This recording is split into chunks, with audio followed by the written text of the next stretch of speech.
Anong size yan? May 3/4. Ha? May 3/4. 1/2 by 3/4 yung elbow with thread.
Ayan, gawa na.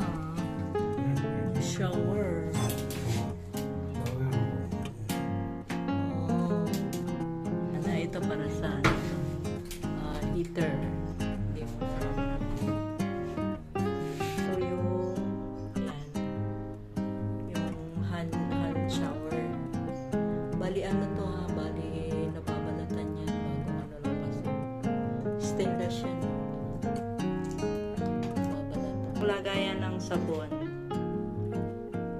or shampoo at may sabitan din dyan ng mga pangkuskus siguro yan. Ito sa bidet ata ito for gear.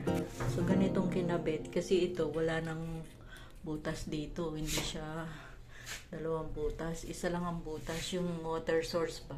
Ito kinalangan lang dahil para mag-hold ng konti muna yung tape dyan. Ito medyo nilakyan nga yung pagkaano ng tiles kasi nga hindi magkasya ito. Elbow 1/2 by 3/4 na may thread. Dinugtungan siya ng nito.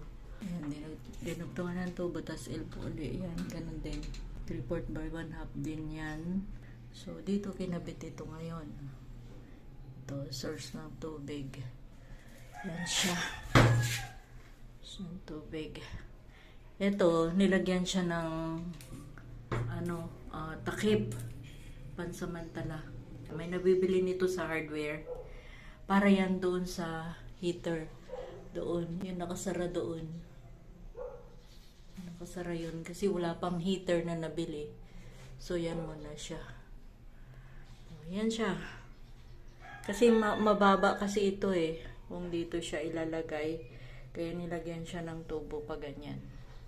Mababa yung sagad sa timba o kung ano man ang ilagay dyan na batya o ano ba ito? Yung pinantakip sa ano. So makalat pa siya dahil bagong gawa nga. Ito, pag bubuksan nito, ito yung tubo para sa pinakagripo para sa timba o dyan sa baba.